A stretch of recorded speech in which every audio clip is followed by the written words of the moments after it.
Good evening, everyone. I call to order the meeting of the San Francisco Elections Commission.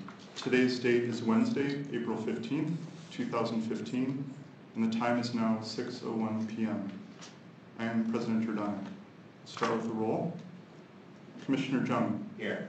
Commissioner Paris. Here. Commissioner Rowe. Here. Commissioner Stefan told me that she will be arriving a little bit late today.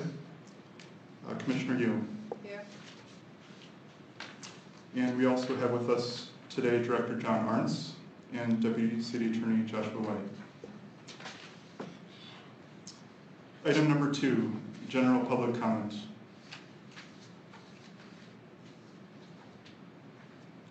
Okay, no public comment.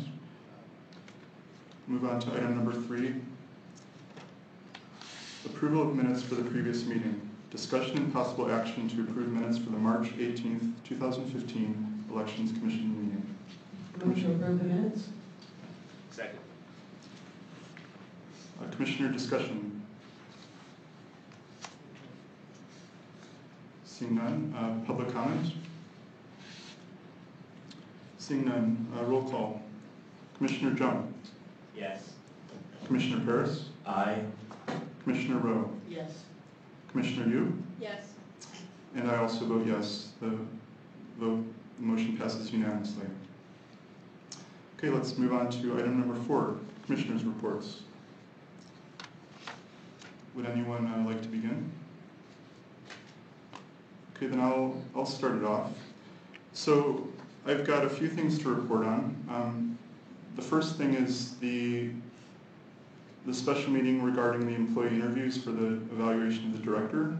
We have a finalized date and time for that. It's going to be Thursday, April 23rd at 3:30 p.m. in room 34 of City Hall. And that will be posted on the website shortly. So I invited 3 employees to the meeting and they've all agreed to be there. And so, yeah, I'm looking forward to that. The next item of update is regarding the hiring of the commission secretary. And just to remind everyone, at the last meeting, we voted that I should contact the runners-up from the hiring process last spring in sequence and then offer them the position if they're interested and meet the eligibility requirements. So I did do that, and the first person declined, but however, I'm happy to report that the second person was interested and she did meet the requirements. So her name is Nadia Hewitt, and she'll be starting sometime probably early next week. And I'll take responsibility for coordinating her training. And the next item, I just wanted to quickly thank Director Arntz for setting up city email addresses for each of the commissioners. And so I believe everyone's address should be set up now. And they'll just assist us in carrying out commission business. Anyone else?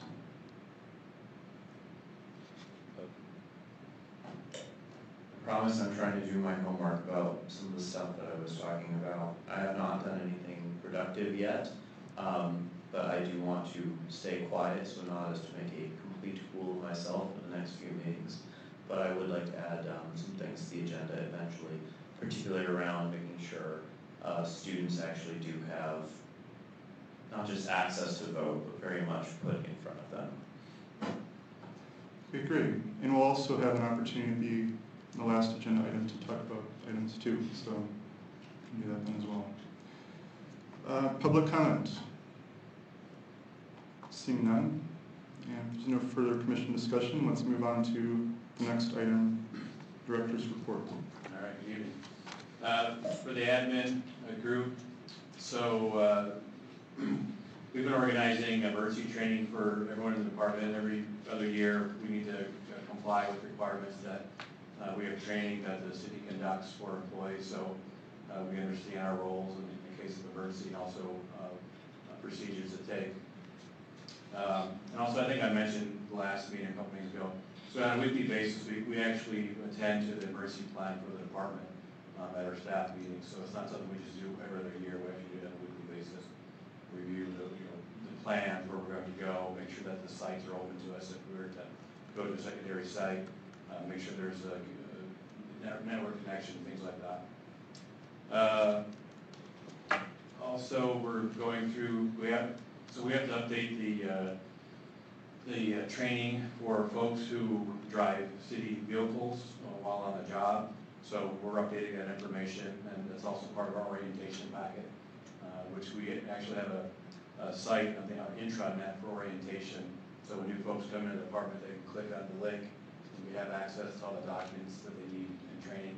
We actually created a video, and we're updating the video regarding defensive driving tactics. We're also trying to locate space for poll worker training going forward. Room 34, where several of you have taken training in the past, will become a bike room before the November election. So actually before October when training would occur. So we're not sure, we don't have space yet to replace room 34.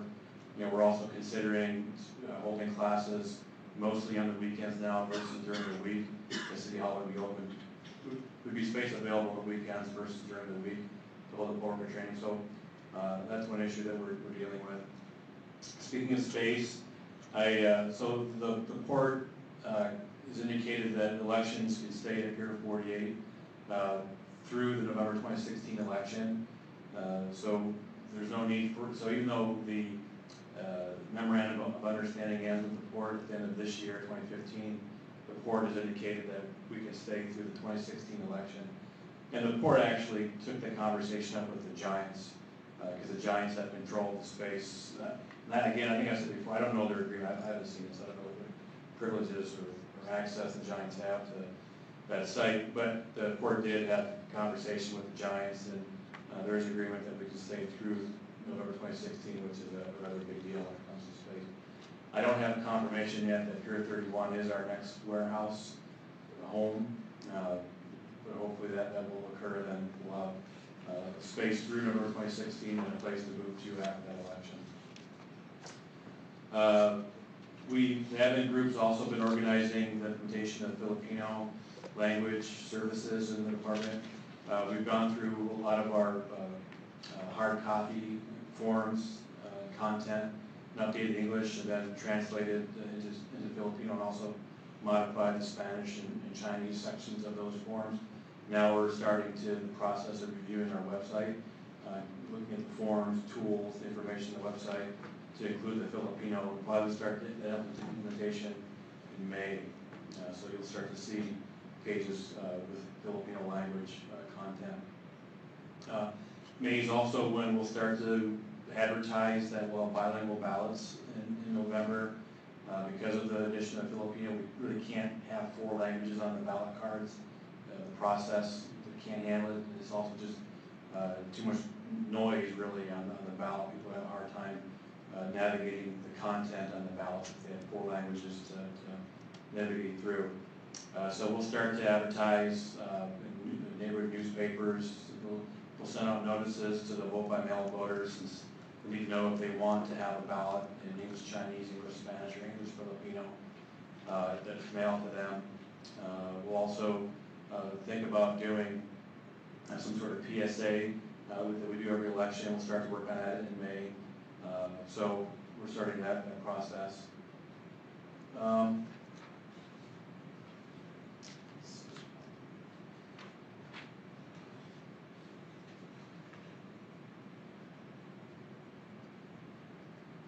Also, on the admin side, so I was informed by the mayor's office, and then you probably saw the newspaper, there's a vacancy in the community college board that just filled, actually, I think yesterday or the day before.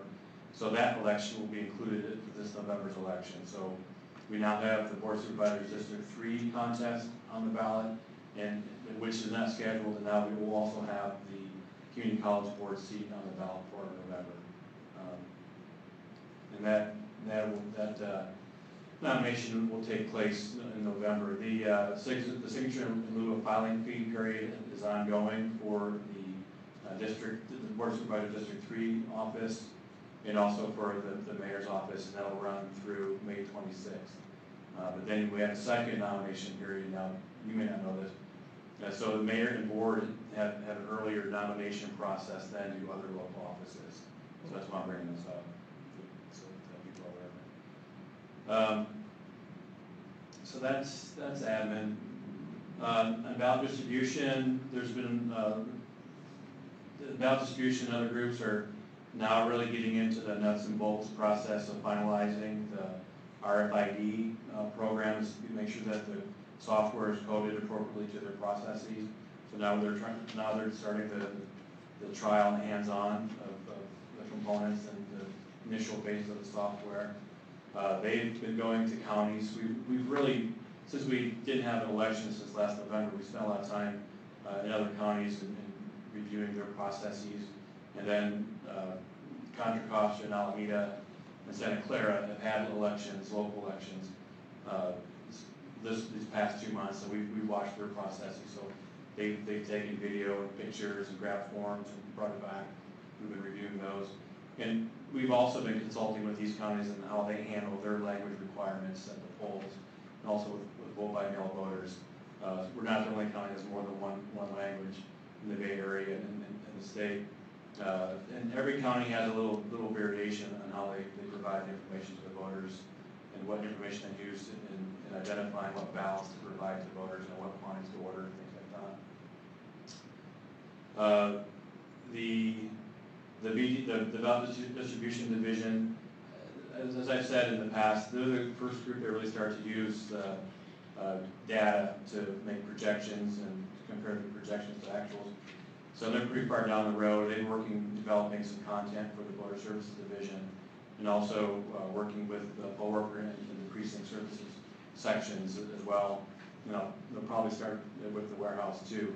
You just want to start people getting used to developing content they can use to measure their processes, and you get some sort of historical reference when reviewing their processes, but also projecting workloads and staffing needs for future elections.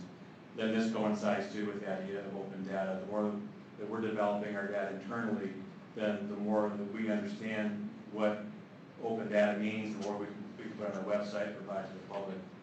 So the ballot distribution division has been really involved in that, so they're stepping forward and going into other divisions to help develop that content in those other areas.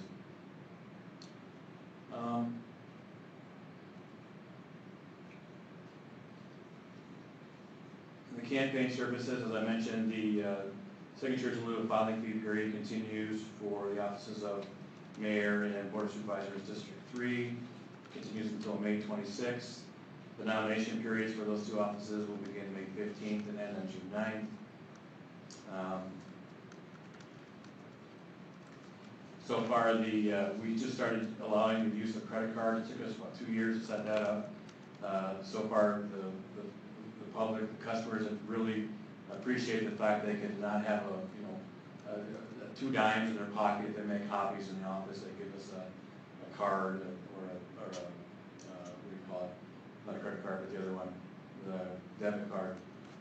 So that's been a smashing success. Outreach. So Outreach is working with SFGTV on another video, Elections Connections. If you recall, SFGTV has created 2 videos so far. One is on the Ballot Simplification Committee. The second one, which I don't know if it's appearing, it probably is, which was on poll workers. And now the third video that they just started to put together is the processing of ballots. So we're working with them.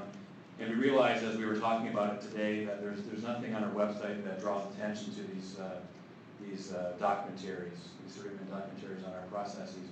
So we'll place something on our website in the panel, the rotating panel for now, to draw some attention to that.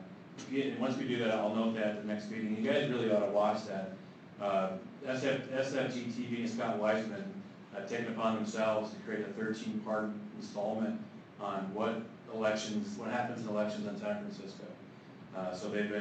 So Scott mostly, but sometimes a few folks from his shop have been interviewing people in the department, filming our activities, talking to the various staff in the department, talking to voters, and then they distill all these conversations and all these filmings into 30-minute segments. And they're really well done. We'll try to draw some attention to that. And we'll start to, I think, on a weekly basis, tweet and Facebook that too. I think that's good information to put out once a week. I don't think it'll grow stale. So voter outreach has been very involved in planning for the implementation of Filipino. They attended the Bay Area Outreach Committee meeting, I think it was last week.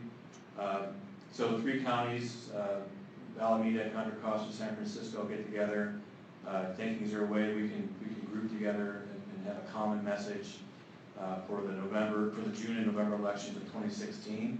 So this is not, these meetings aren't in relation to the November 2015 election in San Francisco. And I've seen no content yet. I've seen no information for me to even bring to the commission, or I've made no decisions on this, but they're still in the planning stages and it's ongoing. They have several outreach events coming up. Poll worker section. So speaking of high school students, April 13th through April 24 is the voter education week, or weeks throughout the state. It's new legislation that was promulgated in January. So we've contacted over 40 private and public high schools. Each high school can designate students to be the voter outreach coordinators for those sites. Then we're offering to work with those students to do registration drives and provide information regarding election processes. I think I mentioned last meeting, we're tying together the content material that we use in outreach with material and content we use at polling places. So the information has a similar look and feel to voters as they interact with it, as they see it throughout the city, if it's outreach, and as it goes to the polling place and interact with the content. And we're maintaining the Be a Voter brand as well, so people can identify with that when they see that shape of the Be a Voter slogan.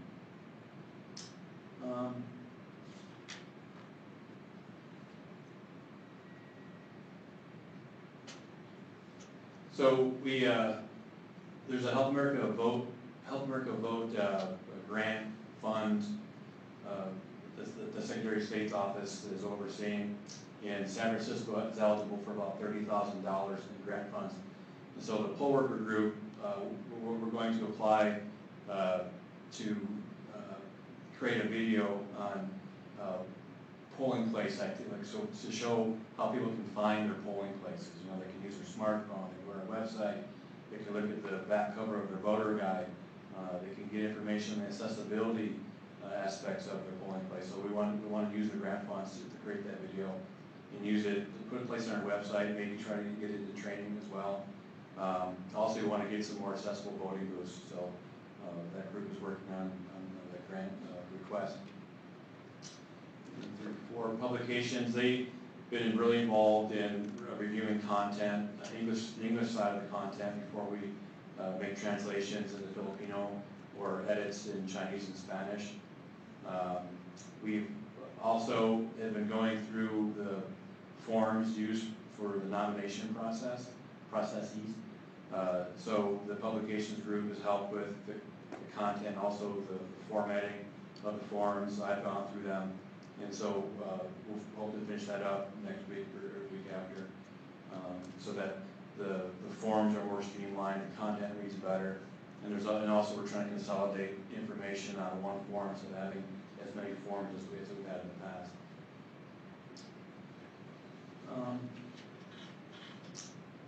So the technology group, they finally completed the timesheet application I've been talking about. So now we'll have a web-based database for tracking time, and then tracking time in comparison to specific procedures. So we can extract that data and do our analyses of elections, and also use it for projecting for activities and staffing going forward. We're also looking to getting a better internet connection on at Pier 48 using a microwave internet connection with a company, Monkey Brains. They're the group that provided the Wi-Fi, I believe, for the America's Cup events. They're also been working on getting the network configuration set up at our secondary sites if we do evacuate City Hall in case of an emergency. It's been something they've done in the last couple of weeks. And also, they're looking for feedback at this point. They pretty much have finished their part and all the website tools and applications and forms that we have. So again, if the commissioners see something, let me know, and we can forward that as far as improvements to the website. But the major overall is complete. Now it's a matter of fine tuning. And we will be reviewing the website on an annual basis in January. So we're going to come back at it again. So it's not a one-time, and you're going to miss it if you don't provide feedback now. Voter services, they've been very involved in getting ready for the full implementation.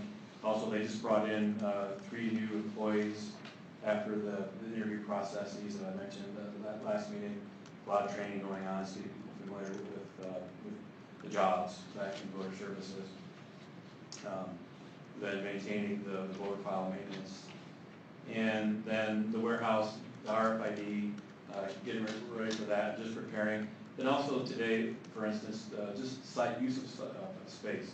You know, how different aspects of our operations, what kind of space they need, what the timeframes are, if we need to make changes in one division's processes to allow for another division to more efficiently use or have a better, more space, for instance, to use. Those are kind of conversations going on for the warehouse. So, yeah, so that's my report. Thank you, Director Ernst. Commissioners, are there any questions? Yeah, I have a couple. So Director Arms, since the port has said that we can stay until November 2016, are there other steps that we need to be taking at this point to plan beyond, or are we just going to, is that good enough for now? At Pier 48? Yeah. No, the port, because the port doesn't control the space, so if the port is going to tell me that we can stay through the November 2016 election, we have an existing memorandum of understanding, which even though it expires at the end of this year, there is a clause that allows for a month-to-month continuance of occupation. So I don't believe there's another step to be taken. Last time you reported that the admin division was continuing the hiring of new employees. Have we filled the positions that we needed to with respect to that division? Well, we're still in the we just finished one set of interviews for the 1950 assistant purchasers position, which I think I mentioned last meeting. And so, you know, we have another set of interviews that we're going to undertake. So yes, with that, a lot of times with these positions, it's a matter of timing. When the process allows us to go through the interviews and fill the positions. But yeah, we're almost there as far as the 1950 purchasers positions concerned. And last question with respect to the technology division, you mentioned that they had finished the timesheet application. Is that timesheet application primarily for the purposes of tracking productivity, or is it also to track wage and hour compliance? No, it doesn't track wage and hour. Well, it doesn't track wage compliance. Wage compliance, by that I guess you mean would be the step increases in pay. No, I just mean start time, stop time, breaks, that sort of thing. So this is primarily a productivity thing. Somewhat, it's a timesheet. So we have sign-in sheets. So no, the timesheet application does not act as a sign-in sheet. But since we have a 9-hour, 8 to 5 day, and you work in voter services during the election cycle for 2 hours, you might input information on voter registration for voters. The next 2 hours, you might verify signatures. So we're not measuring productivity so much, but we use it to determine if what sort of resources we need the next go around. But we're not using the timesheet application to measure productivity for a specific election in real time.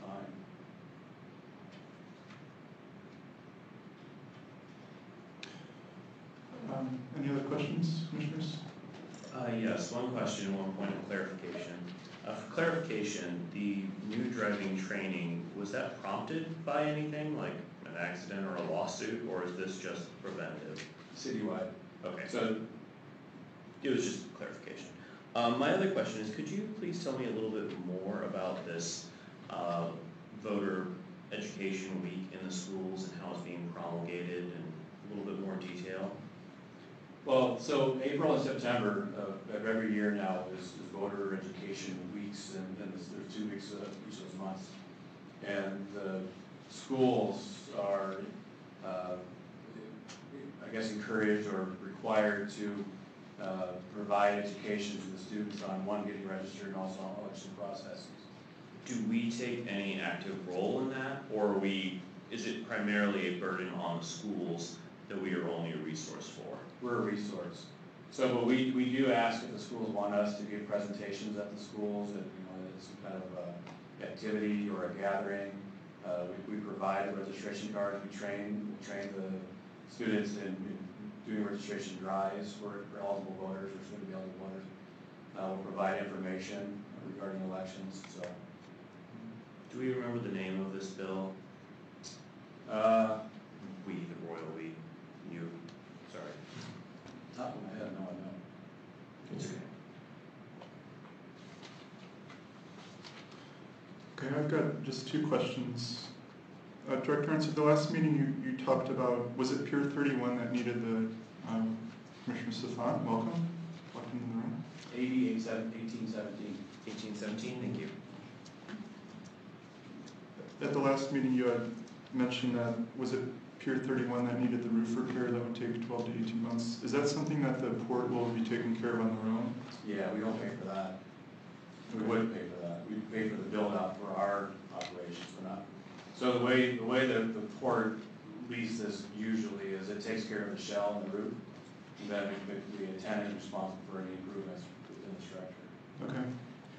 And then the last question was, I was wondering if you could talk more generally about what it was like to work with the other counties, like learning from them, and were there like specific things that you think the department learned, or surprises that processes that struck you, or? Oh, a lot. You always pick up something. Every time you go visit a county. Everything like Contra Costa, we've been there I don't know how many times. Every time we go, we bring them to learn more about their process, so we can ask better, different questions when we go. One instance would be the rosters.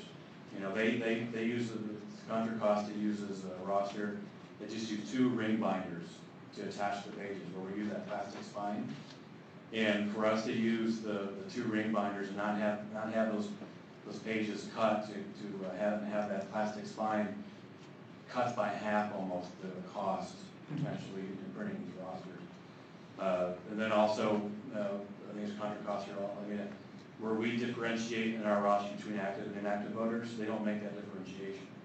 And so they're not using a different colored paper, so the process goes faster that way too.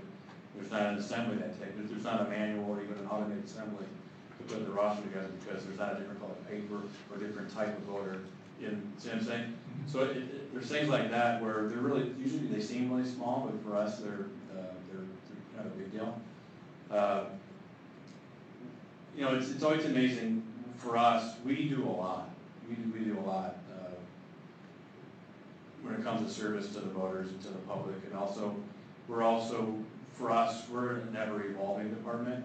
Whereas we notice that in other areas, a lot of process is more consistent from election to election, whereas we always have a higher degree of change. But it surprises how some counties have better resources than we do. Santa Clara's warehouse is just incredible. The resources they have, the processes that they can do within their warehouse, and then the counties, of course, like the Contra Costa, the warehouse and their office is all in one spot. They're not having to go across town. And then we'll have essentially 3 spots if we move to Pier 31. We have City Hall, we have Pier 31, and then the parking site for all the vehicles that we use. So yeah, there's then how people train their poll workers, how they train their field support, how different counties provide support in the field on election day. There's different approaches to that. So yeah, there's always things that we pull from those. That's great. Thank you. I have one follow-up on that, if I may. Director Arns, are you aware of any county-by-county comparison of resources devoted to the respective elections departments based on county size?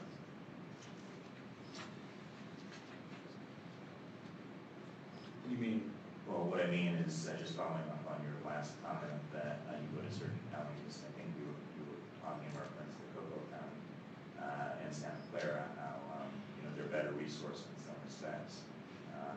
Are you aware of any comparisons of resource allocations for across counties based on size?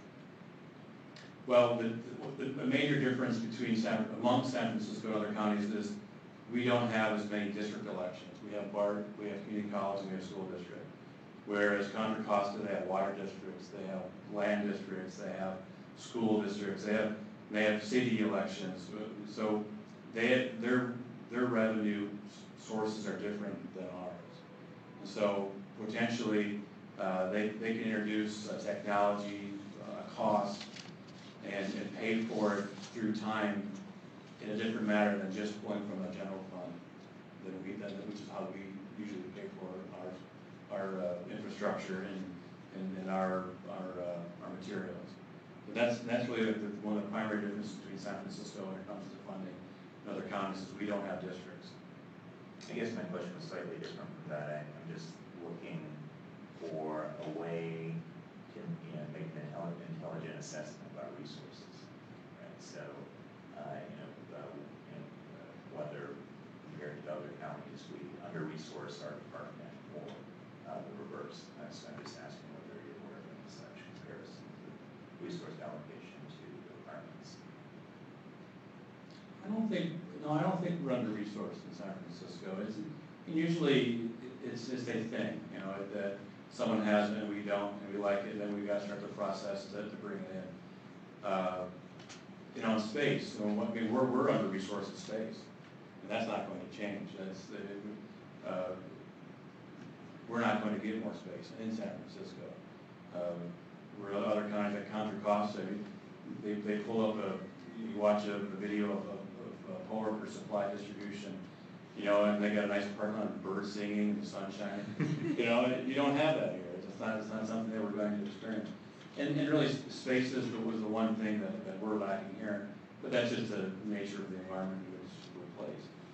But as far as materials and supplies, once we identify a need or a desire to make an improvement, it may take time, but the city's never said, well, no, you can't do that, you can't have that.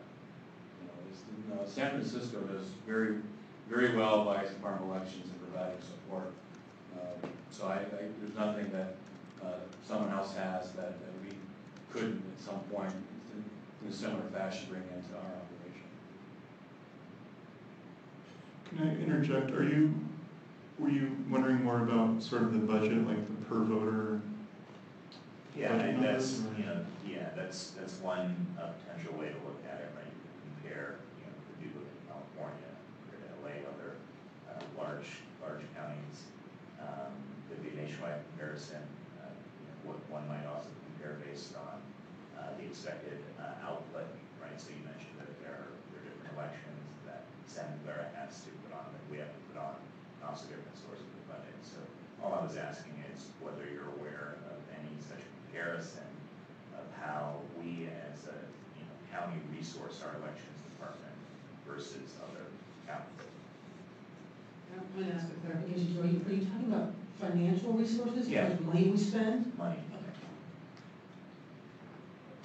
You can look at the budgets, but costs are different here than they are elsewhere. Like for instance, we pay $150,000, $175,000 elections for sheriff's deputies.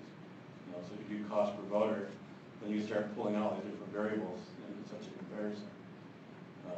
And again, the district reimbursement is incredibly important to the funding for these other counties' elections departments.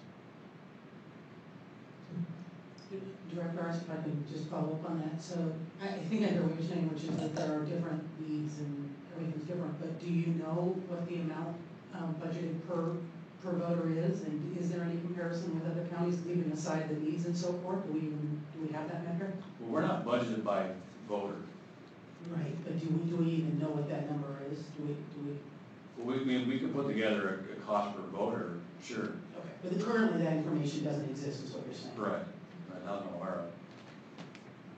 And to follow up a little bit on that, do you know if the Secretary of State has any kind of mandated equity rules, similar to county funding for courthouses, where there is a formula that kind of keeps them relatively even? Does the Secretary of State or the state of California all have any parity rules? I mean, I'm sure this data doesn't exist, but if it was brought to light and there were work rate discrepancies, there's no laws keeping anything. Okay. No. Okay, further questions or discussions before? Just to follow up on your question, I think it would be helpful to know kind of a cost per unit analysis, because I think as the population grows in San Francisco, want to make sure that the department continues to have the money to operate larger operations with the cost of rent, everything's gone up, and warehousing costs and real estate, right? So. Okay, open it up to public comment. Anyone? Okay, further commissioner discussion before we move on? Just to kind of, Commissioner Paris. thank you. To follow up on Commissioner views, I think this data actually could be helpful if it was tracked perhaps on a yearly basis. Because as you said, this could become potentially useful, not now, but later in case we're ever squeezed in the city. We could say, not only have you shrunk our budget, but this is how it's impacting the individual cost per voter. Okay, thank you. All right, let's move on to item number 6, discussion and possible action regarding San Francisco's next voting system. Okay, I'll introduce this item. So as we know from past meetings in the budget process, the department will be beginning the process of purchasing a new voting system. And this is because our contract is ending at the end of, is it 2016? Yeah. Yeah, so I wanted to give the commission and also the public a chance to discuss this and make their voices known on issues that are important to them. And it is a big issue because it doesn't happen very often. And the last contract we signed was back in December 2007, and that was $12.5 million for an initial 4-year contract. So to kind of just set the stage a little bit, I was wondering if, Director Arntz, if you could give the commission a rough idea of what the process generally looks like whenever the city is purchasing a new voting system. Well, we'll issue an RFI, request for information, which after today, I'll get a sense, I'll probably have, see what happens today. Then issue a request for information, and then from there, you develop a request for proposal, and you issue that, and then the request for proposal would set the criteria, what you want in a voting system. Usually there's a pilot program set is one of the requirements of the RFP. And then you get the bids, the government will get the bids, have a panel review, and make a decision.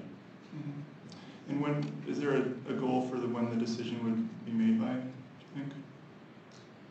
Yeah, the RFP will have to get out next year in 2016.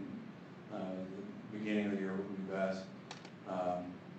Try to get the process completed prior to the November election. So we can, as we're moving into the new warehouse, potentially we could also be setting up the new voting system. Mm-hmm. Okay, thank you. Can I ask a follow-up question? Sure. How is that panel determined? Is that already set who those members are? Or? No. So I would be the one that sets up the panel. Okay, do you have an idea yet of No. how you're going to select it, how many people, what that process is going to look like? No, I would probably do something similar to the last time we went through this process. I think we had 3 people from the department, 3 people from outside the department, and I think we might have had 1 person that had nothing to do with voting whatsoever on the panel. So if there is no, so to try to get as much balance as possible amongst the panel members. Are those city employees on the panel or members of the public? We didn't have any members of the public. Is that panel review part of a required city process, or is that something you developed for a bid selection process voluntarily? I don't remember. I mean, we try to follow the model approaches to these procurements, especially when it comes to a voting system, a big item like this. So how do we develop that panel? Was in consultation with the state attorney's office and OCA. It wasn't something I just dreamed up on my own, but I was the one who finalized and did the recruiting for the panel. I have a follow-up question for the city attorney and deputy city attorney. Is there anything preventing, let's say, our commission president or vice president from participating in that panel? It's a good question. I don't see why not, but I would have to confirm. I mean, just generally, John's correct that in every major contract like this that I'm aware of, there's a sort of two-step RFP process followed by the selection. I've never heard of commissioners participating in the process, but I can't think of a reason why you would be precluded from doing so, but I would have to confirm that.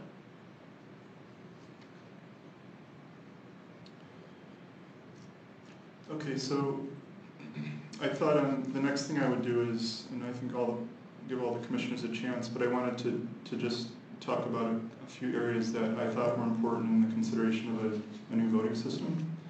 And I also, there are a couple of documents I included in the agenda packet, but I'll just touch on the first two more briefly and then get into the third one. So the first area I thought that's important is this idea of having a system that's very auditable using paper ballots. And I think this is something that the city is already aware is a very important issue. But I wanted to just include this two-page document that the Verified Voting Foundation put together. I think it's probably the best resource I've found that's concise in terms of sort of like the best practices of what an auditable voting system looks like.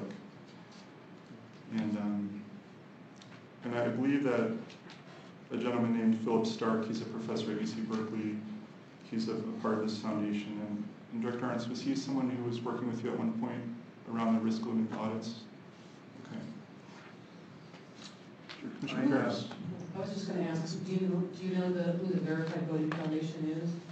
I'm not familiar. Yeah, they are a national group. I would say that they're one of the leading advocates of sort of like a verifiable voting systems as opposed to the DRE system where there's no paper record.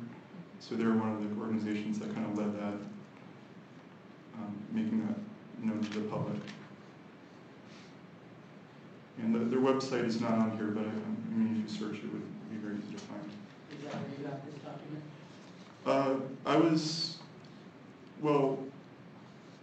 Philip Stark actually sent it to me, so that's how I found out about it. Commissioner Paris, did you have a comment about? Yes. Although I do agree that all of these are very good principles that should be added, just looking at these other documents, I'm not really sure where to add it. I do, or at least would like to have into consideration when considering a new voting system, the versatility of the voting system. About 4 years ago, when the Board of Supervisors was considering changing to something other than RCV, part of their discussion is what is the capability of the machines now? Are they able to change to something else that's being proposed?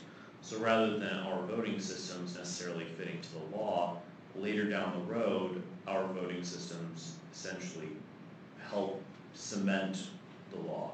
And I would like it to at least be considered when choosing these voting systems, to at least consider any possible versatility of its ability to count other things. If it's able to count RCV, chances are it's going to be pretty easy to do other kinds of preferential voting or approval voting or score voting, whatever else it is I would like to be at least considered. I don't think it's necessarily a smart idea to pick devices that are going to certainly shape policy which aren't necessarily in our purview. It's for the Board of Supervisors to decide without being heavy-handed. Okay, and the next issue I wanted to, kind of the area was this issue of open source, which is something that the Board of Supervisors support. They passed a resolution about this back in December. And so for starters, Director Arntz, do you already have an idea of how you'd like to incorporate that support into the purchasing process? Open source? Yeah. I haven't really thought about it. You can make, Would that be stated in the RFP or? Straight in the RFP, right, and I haven't thought about the wording or the text. And the commission has passed resolution like 10 years ago, or whatever it was, regarding open source as a preference for San Francisco. So we'll definitely include that into the RFP.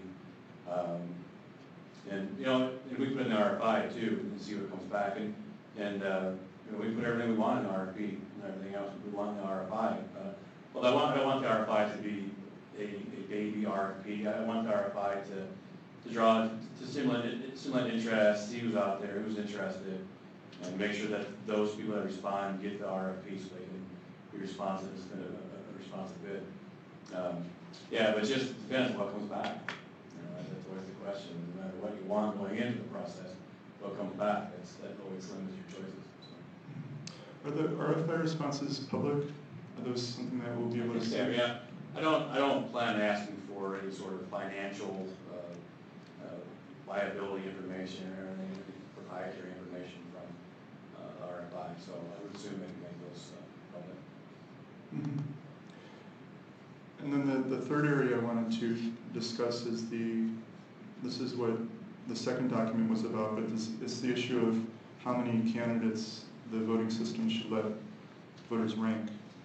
And as the document talks about, the first two voting systems that San Francisco has been using just support voters ranking just 3 candidates. And the charter for San Francisco says that the system should let voters rank all the candidates. And I believe in the last round of purchasing back in 2007, the issue is that the equipment didn't support more than 3. So that's kind of why we're stuck with 3. So I wanted to, and the document kind of talks about the advantages of allowing voters to rank more than 3, and also, some of it has the charter language and also a report that the voting systems task force prepared. But I wanted to just draw the Commission's attention to on page 3 at the top. There's the ending of the quote from the last RFP. And because I think that this issue is potentially actionable within the RFP, but it says, if technological limitations make it impossible for the new system to permit the voter to cast as many choices as there are candidates for a contest, the ballot shall permit the voter to rank no fewer than 3 choices for each ranked choice voting contest. So what I was wondering is if in this next round, since we've been kind of stuck on 3 for 2 cycles, if you would be open to, in the RFP, including some kind of a language that if the system doesn't support ranking all the candidates, then maybe have some kind of a higher minimum, like 8 candidates or 6 candidates, or indicate that you'll give greater preference the more candidates that the system can allow, as opposed to an all or nothing. Yeah. Okay, great. One other question, more or less for clarification. Does our current system allow for writing candidates to be included in part of the ranking? For example, I want an actual candidate for 1, but I want to do a write-in for 2, and then my third is again a regular candidate? Yeah, there's write-in spaces in each column. Thank you. And Commissioner Yoon. So I think I'd be interested also that the increase in the number of candidates allowed in the ballot and its impact on the processing of ballots and ballot time, marking and results, and impact on the staffing. That, if any, I think I would be interested to know that, so that we have sufficient resources to process those additional candidates. And also my second question is, Given the expiration date of the voting system is 2016 and there's an election in 2016, if there's any way to push up and get the RFI and those kind of things in order a little earlier before I'm just thinking of being swamped by another election, and then if we as a commission want to participate in the process, that we can probably maybe explore a timeline of, I guess pending deputy city attorney finding out whether or not, or how much we can be involved in that process. Or if there's any preclusion of us being involved in that process. I'm just trying to think backwards, because we only have limited meetings per year. And I think RFIs and RFPs have also turnaround times as well, that we need to wait to get people. And then I think last year, the last time it took a while, I think, to get the system going. Yeah, I can figure out whether you guys can serve on the RFI panel. I should be able to let you know tomorrow, or I can let you know at the next meeting. Right, and then if there's a way for us to, I guess, designate or nominate someone from the commission to take a lead on scheduling kind of a timeline and working to get that process going sooner. And so just generally, in terms of the commission's role in the process, the sort of final choice as to which company is selected is the directors, but the commission can set general policies, so that can either be by passing motions, or like you are today, simply giving the director advice. And then also, the commission has to approve any requests for appropriation before they go to the board. So that's another opportunity that the commission would have to weigh in. So and of course, you could set an agenda item at every single meeting if you wanted, or you could call special meetings if you wanted to sort of continue to be apprised of the process. So even if one or more of you was on the RFI, that would be one opportunity for input, but you're not limited just by having this one discussion item tonight. You could put this on every meeting and ask questions and provide advice. So the commission's role in this process can be pretty active, and it's not limited to tonight only. Yeah, it's an important issue, so I'm sure it'll come up again, and commissioners, just let me know if you'd like an agenda. Commissioner Grill? I think if we can, I think it would be great to have the most qualified among us participate on the panel. So that we don't delay that process, I'd suggest we talk amongst ourselves right now to figure out who the most qualified person is. And then if it turns out we have the authority to do that, that person will be named and have authority to go ahead and start participating as quickly as that goes. So I'd like to have that discussion now if we can. Okay. Obviously, you know quite a bit about this. There may be others. It sounds like, Commissioner, you may be a good choice as well, but maybe there's others. I know I'm not the right person, but if there's anybody else who thinks they'd be interested and qualified, I think it'd be good to have the person who's most. These are going to be difficult issues, and so whoever is qualified would be my choice. We're not looking for volunteers and discussions of your abilities. I would certainly be happy to participate. What I'm not sure about though is that would the motion be to nominate someone to participate in the panel, and is that something that the commission is allowed to do? I think, Commissioner. It sounds like the motion would be to do that so long as it turns out that it's actually okay for a commissioner to be on the panel. I think it's probably okay, but there may be interference issues. Generally it's the department that kind of makes decisions and the commission that oversees them. I don't know. I haven't been asked that question before, and so I don't know whether by virtue of participating on an RFI, a commissioner would be kind of passing out of that role of overseeing and into the role of actually participating directly in department affairs. I think you have a concern about that, but you could do sort of a contingent motion, basically. So, it's conceivable that if someone was participating, they might have to recuse themselves from certain votes or on the commission, or? Or it could be conceivable that you just, that a commissioner simply could not be on an RFI panel. I'm sorry. I would be interested to know that, because it would be good to have a commissioner on that panel, not only to, you know, to think about the issues at hand, but to be able to bring that to us, to have us understand it more. So I would like to, you know, make sure that we know that as soon as quick as possible. I will be able to find out for you by tomorrow, if not, actually, it'll probably be Monday, so crazy busy the next 2 days, but yes.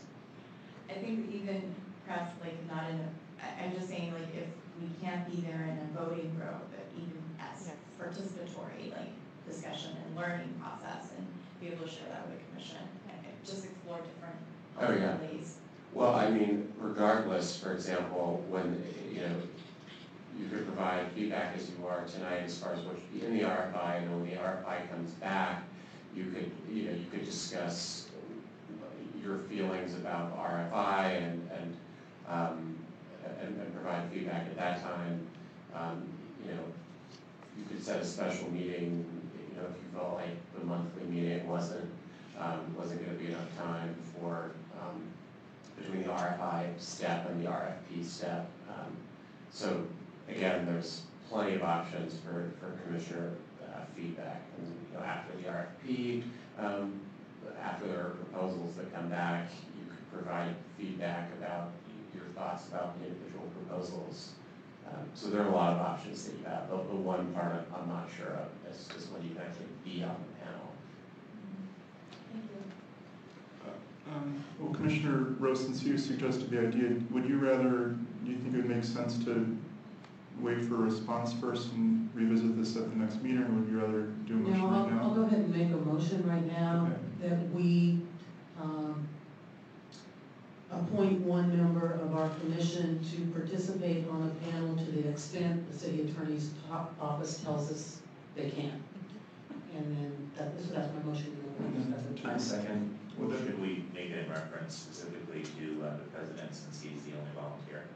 Well, I'd like to talk about I that second that first too. quickly, because I think it's amazing. The work you did here, frankly, I didn't have a chance to read it because it just came in today, but it's clearly you know a lot. But I do think that our commission is benefited if we have a broader bench and the more of us who are meaningfully participating in these sorts of things. So, again, I'm not qualified to do this, and I wouldn't put myself up for it. But if there is anybody else on this commission who might be, I think it's worthy of us discussing whether, not that Commissioner Giordano would obviously do a great job, but if there's somebody else, I'd like to discuss that. I'd like to take myself out of the running, although I'm not exactly here to discuss my qualifications. I have heard of his qualifications regarding this, so although there might be other members who are better qualified, myself compared to President Giordano, I am certainly not, so.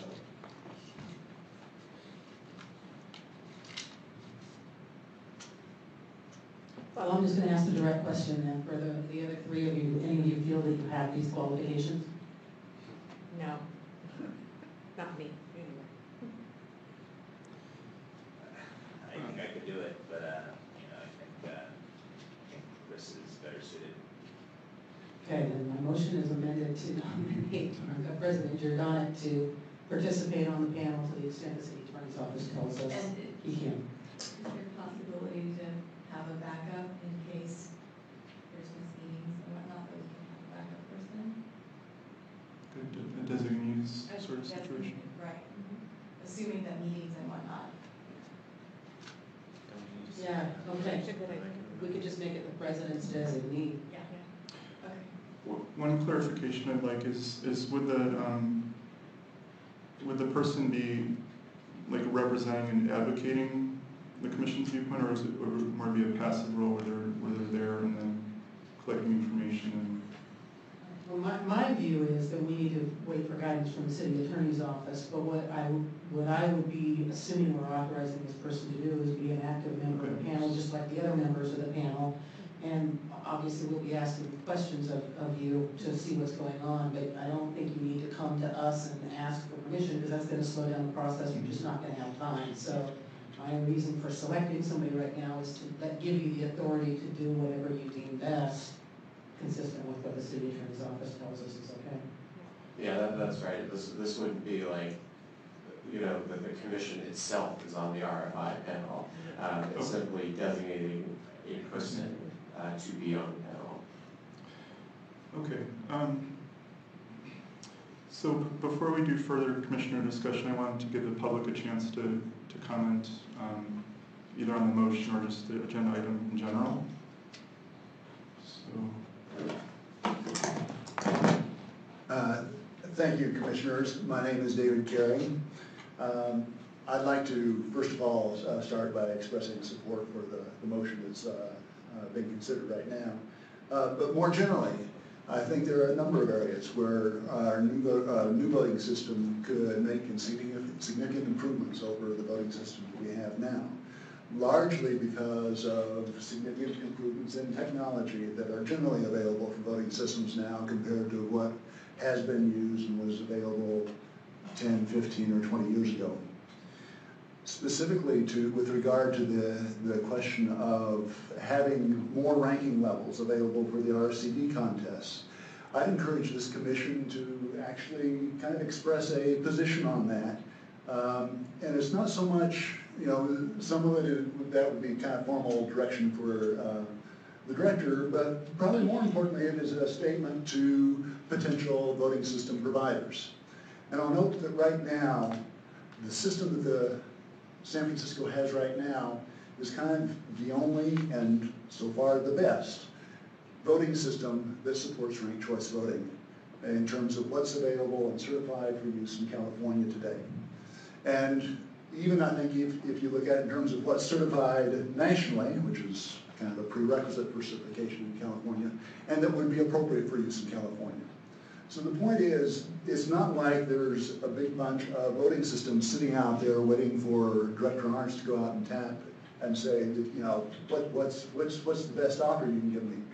There's some certification and development that needs to be done for any voting system that's going to be a successor to what we have now. And so in that regard, having this commission say, yes, we like having more voting ranking levels, and yes, say 10 is really what we think should be the target for a minimum target for a new system. Not a mandatory minimum, but you know that's kind of what we think the expectation should be. That would be a useful statement and send a useful message to voting system providers who are out there right now thinking about, gee, what is it that we think we can get by selling to San Francisco and wringing the most money out of them in the process of giving that to them. I'd also like to note here in your handout, in the memo that President Drake handed out, on the last page he had a sample ballot that was from Dominion from several years ago, kind of indicating what were some of their thoughts about a design for a new system. And it shows how, in the case of the mayor's race, they've got, I think, 6 candidates listed on the ballot and an opportunity to rank, to give 6 ranking levels there. And I'd like to point out that not only is there an advantage here of more ranking levels, but one of the other real improvements about this is the fact that each candidate's name is listed only once. And that usage tests have shown that that's much easier for voters to deal with. Thank you very much. Okay, thank you.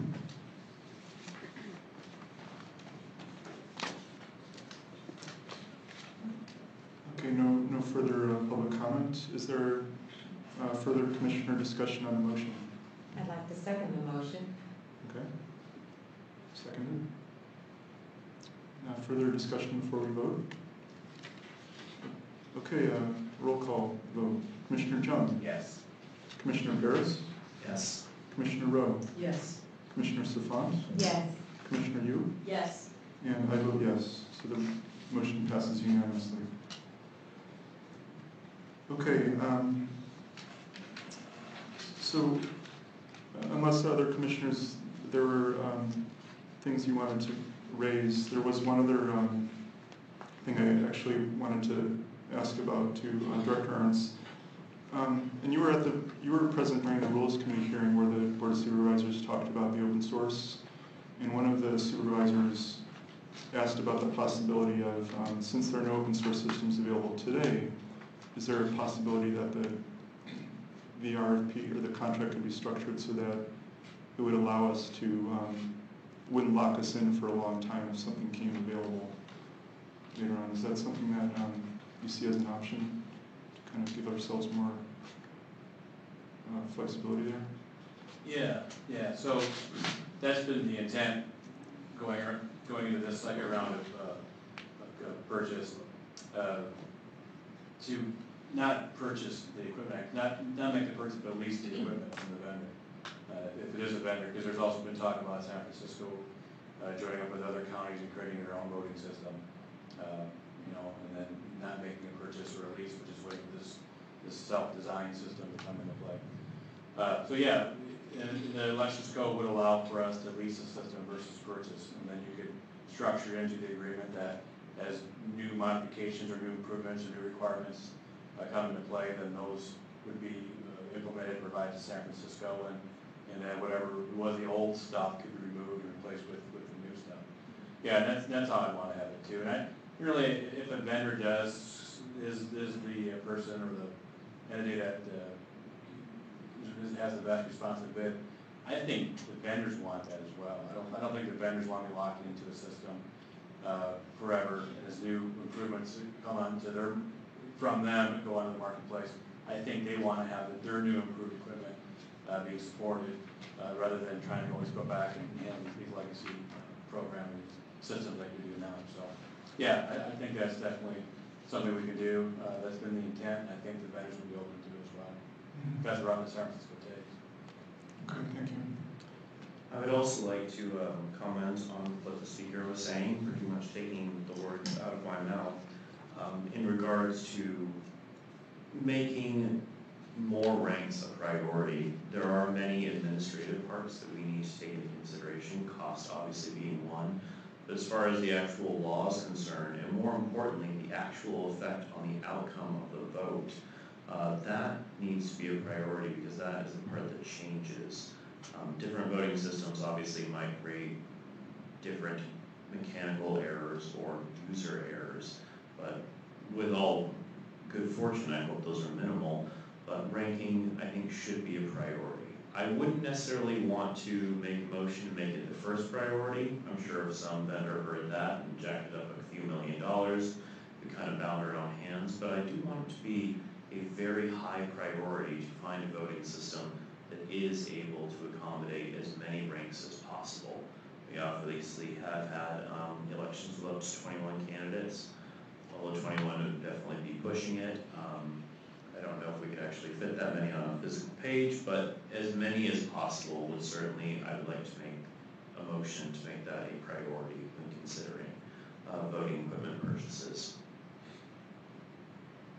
So are you making Do I need a motion? yes, do I need to make a formal motion in a different way? That obviously is Well, just informal. if I'd you like to state- formally move that we make it a policy that including as many ranks as possible be a priority in purchasing voting equipment systems. I think the commissioner has a policy on that from previous years, that number of rankings, if I recall. It's also the charter requirement too, so I don't know how To increase, like specifically to make sure that it is the maximum possible yeah, well, the within charter, reason. that's how the charter reads as well. Then the charter indicates that if the system is, that's what, If it's impossible. right, so the language that President Jordanek read was, I think it's from the charter, even though it was in this document, and so. That was on page 3. Right. But, I mean, however you want to do it. Yeah, that's right, but if you wanted to make a motion, just sort of Yeah, urging the Better safe than sorry.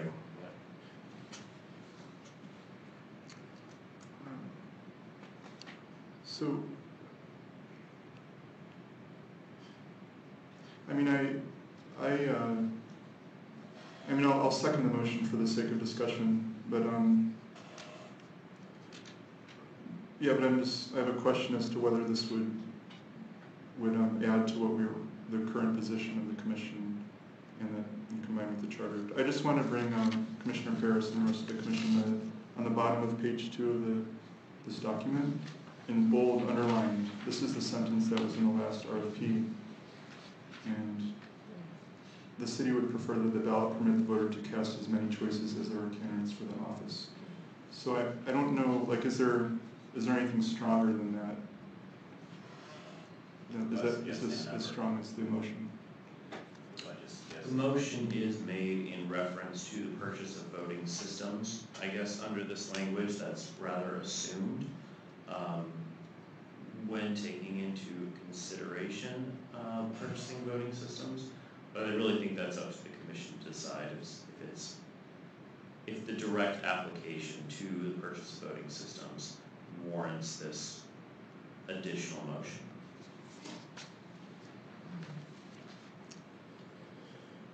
And Director Arns, can you just remind me, when is this RFI coming together? Well, I was kind of waiting for this meeting to see what was stated. I'll get it out in the next 2 weeks. Yeah. I'm also going to Denver in May to look at, to observe that election. Good point. I'll try to get out before then, but it might be a good idea even for me to go to Denver to see how that election is conducted before issuing anything. But, so I guess before the end of May, I can issue it. Then you have like a 3-week time period for responses.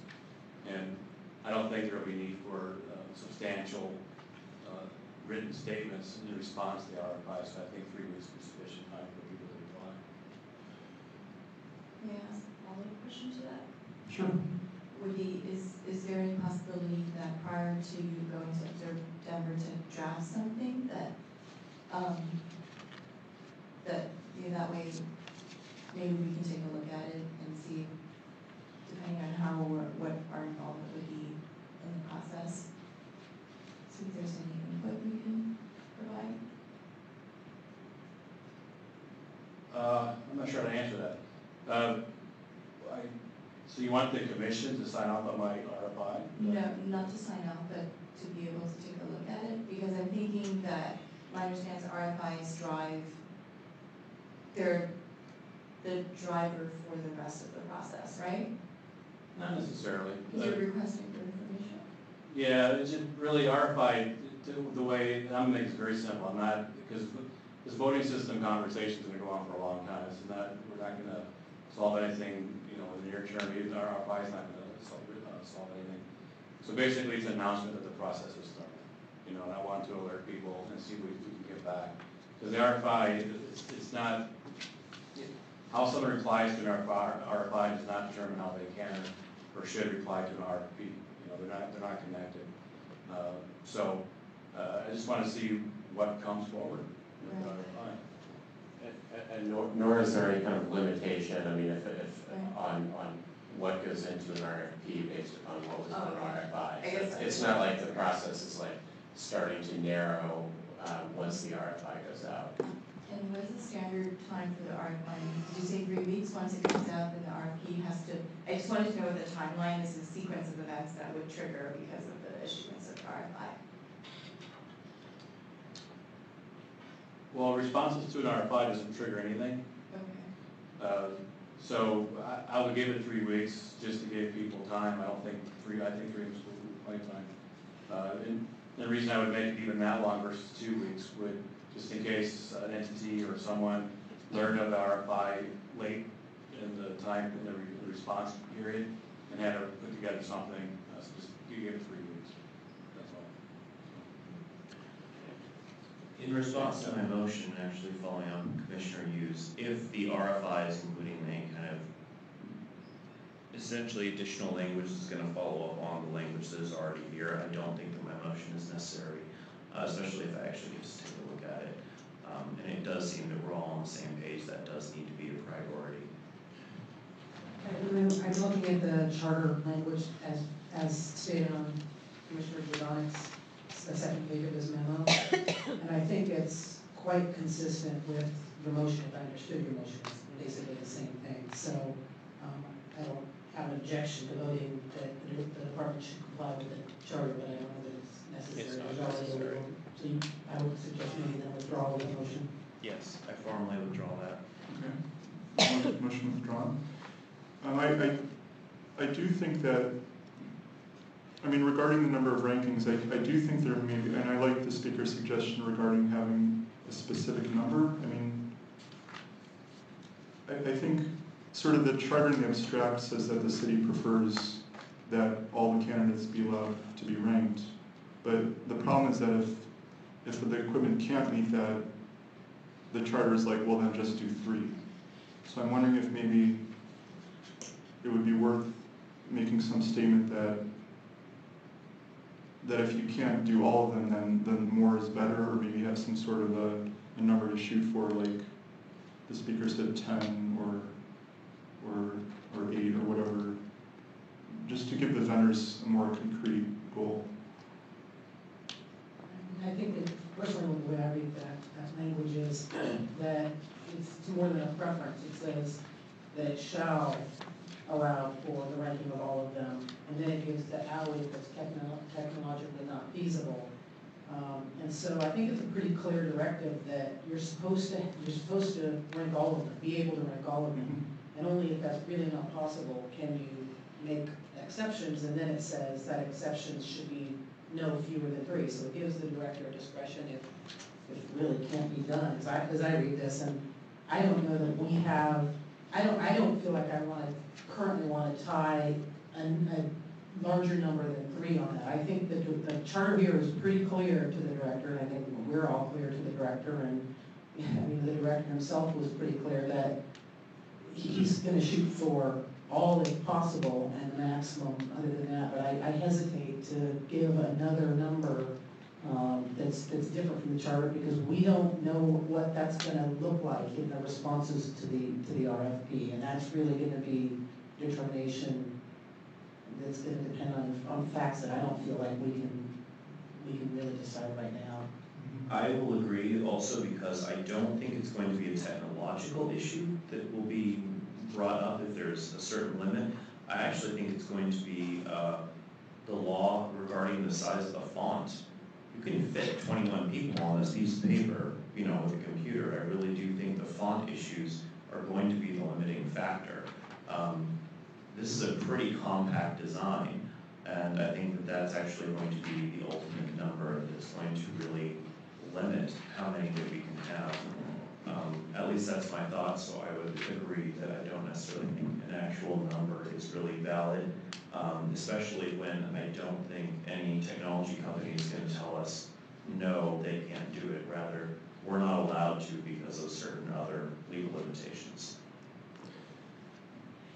I guess my concern is that if an equipment company says, well, we can't guarantee all because if there's 30 candidates, then we can't guarantee 30 spaces, then there's no incentive for them to say more than, at least in the past RFP, there was no incentive for them to guarantee more than 3. So it's like kind of like an all or nothing. If you can't do all, which like, theoretically I'm not sure anyone can guarantee that they'll do all. That's true, and you know, this is a quotation from the charter, and it's hard for me to believe that it's impossible for a new system, you know, given to be restrained by certain technological limitations that limit it to 3. I don't see how that. I mean, it might be a lot of things like impracticable or too expensive, but I have a hard time seeing how it's possible. I mean, Director Arndt, just kind of based on the discussion, do you think that the, I mean, is there some kind of a wording that might kind of like incentivize vendors for, if they can't meet the theoretical all, is there like some wording that can incentivize more? I don't know. It depends on what their system is, depends how the ballot's formatted, depends on their system. I think I understand the desire for as many candidates as possible within certain limitations or criteria. But we're way ahead of ourselves here. You know, we can put in the RFI, the San Francisco, here's the charter section, can you comply with it? If not, how would you comply with this? See what comes back, and then maybe have a conversation on what's actual information from the potential players is going to bid. Because right now, we're guessing so much on what the criteria could be, and we don't know what the actual environment is for voting systems and the number of choices that could go on a ballot card and what that would look like. Because potentially a vendor could say, yeah, we could put 50, if you have 50 candidates, we can have 50 rankings, but it might be on front and back of one card, or front and back of one card in front of a third card, which is a situation we sort of hit when we had the recall election with 05, when Gray Davis was recalled with 136 candidates, I believe. We had candidates that we had to go to bilingual cards from a trilingual because there wasn't enough space. And then we had candidates on the front and back side of one card. You know, so yeah, we did it. You know, we provided the voters the information, but we changed the format of the ballot to do it. So, you know, that comes into play as well. So, you know, I think state the charter language in the RFI and say, can your system do it, and how would it do it? If it can't do it, then what would you put forward, and see what we get back for responses. And I think that would provide some support for this conversation. Right now, we're sort of casting around. Okay. All right, well, we do have more time, so it's not like we have to make any kind of decision now. So,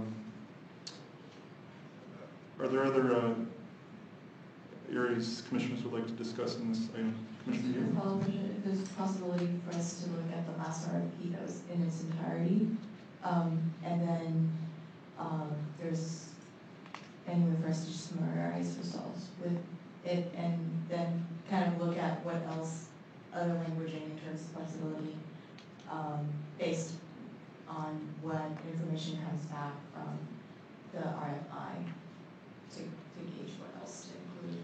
Yeah, it's rather large. I don't think I can email it to you unless I partition, which I could do. You can put it in a Dropbox. We can download it ourselves. Well, I'll make it easier for everyone. I could give you guys discs, you know, make it easier for everyone. It's like 100 pages. I remember receiving it by email. I know. Oh, I remember receiving it by email, I think. if I did, then I partitioned it, but I'll look to see if I have that. We'll figure it out. All right. Yeah. Yeah, but I can give you that, right? That's not a problem. Thanks. Lastly, or what I hope is lastly, I think it's very clear between this commission, speakers, director, we're all on the same page as far as trying to be as expressive as possible without binding our hands regarding, obviously I'm not going to pay twice as much for a certain voting system if we legally bind ourselves to being more expressive. This question is actually to Josh White. Would you be able to poke around for legal language that if we're missing something, if there is a motion that we can make, if there is language that we're not missing, to just take a look and see if there's any holes that need to be patched to essentially make this dedication to that as strong as possible, but at the same time also making sure we're not binding ourselves in any unreasonable language.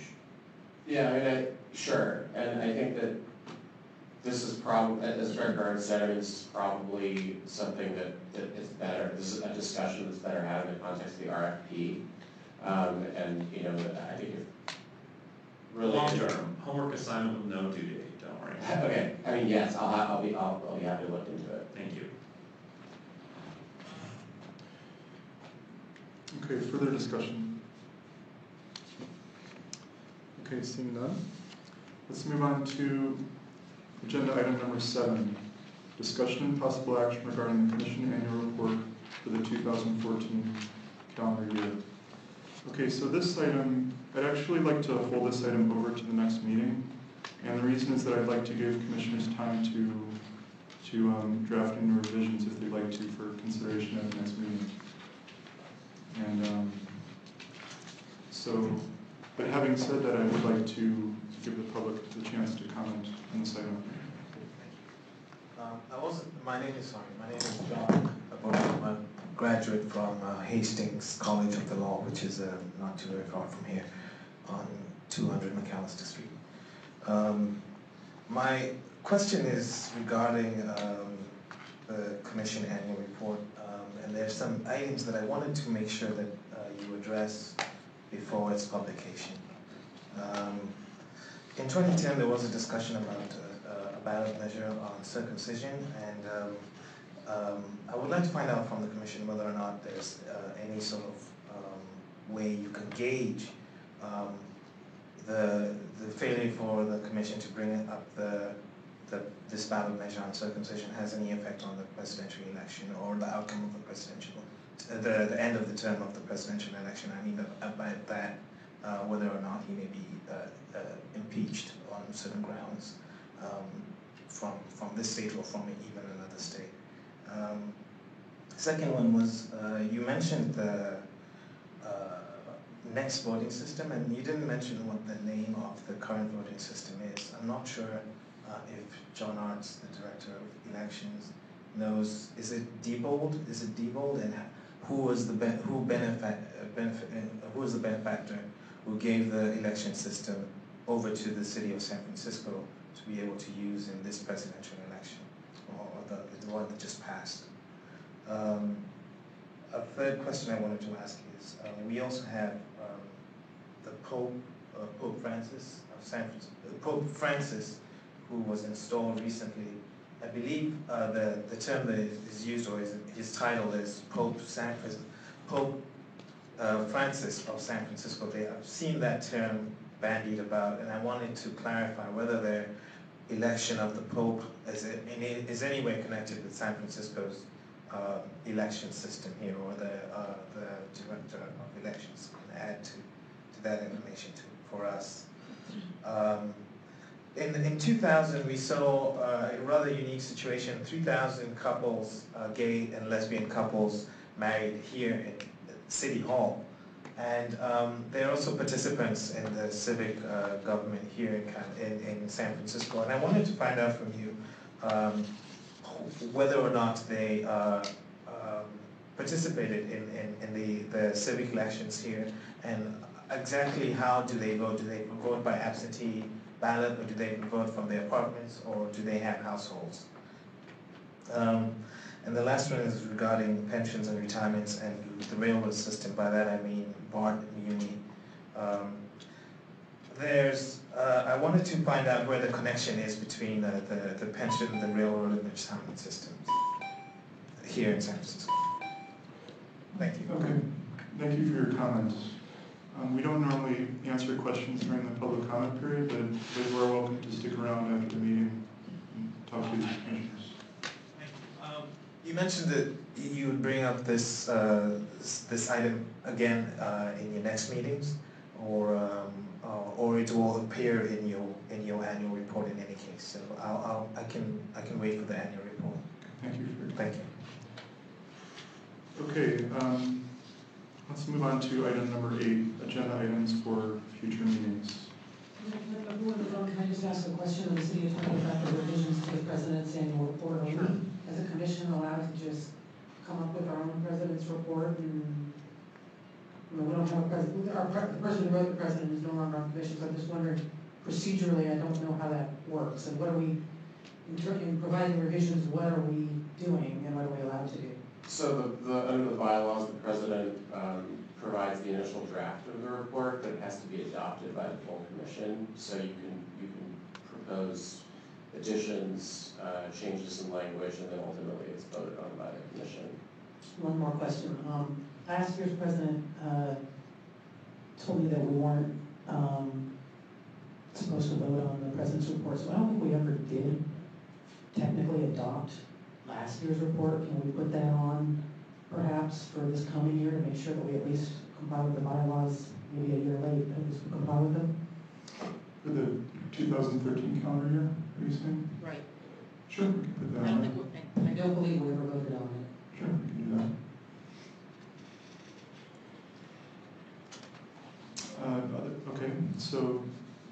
Okay, then back to item number 8, agenda items for future meetings. So I had a couple, but were there other comments from commissioners? Yes, for a future date, and this does not necessarily need to be the next meeting, but sometime in the future, I actually would like to talk to the Board of Education, or perhaps individual principals regarding the implementation of SB 1817 and what specifically they're doing. Although we are not the primary driver, I do want to make sure that rather than having them come to us, I would like to proactively observe what they're doing and wonder if there's anything we could do to increase any kind of voter drive or registering young people to vote. I think it's a very little known fact that 16 and 17-year-olds are able to register to vote, and I would bet a pretty penny that most of the people involved in the drive are not aware of that fact at all. So I do think that there's a lot of room for us to spread education even amongst the educators regarding that. I do think that's perhaps not for next meeting. I will need to talk to the Board of Education regarding that fact though, but I would like to bring it up. Sounds good. Two things I'd like to talk about at future meetings. One is I actually went ahead and invited, since we've been talking about open data quite a bit on the commission, I invited San Francisco's Chief Data Officer. Her name is Joy Bonaguro, to come to the next commission meeting just to talk to us a little bit about what the city's doing in open data, what open data is, and what the city's policy is. So that should be quite exciting. And then secondly, this is something that came up last January or so. There were, we were talking a little bit about things like RCV reporting, and I had said that I would like to work with the director on coming up with a proposal that he's comfortable with, a policy that, and so I was thinking at the next meeting we can maybe discuss that. So those are the two items that I have in mind. Other commissioner discussion? Public comment on this item? Seeing none. The meeting is adjourned at 7:33 p.m.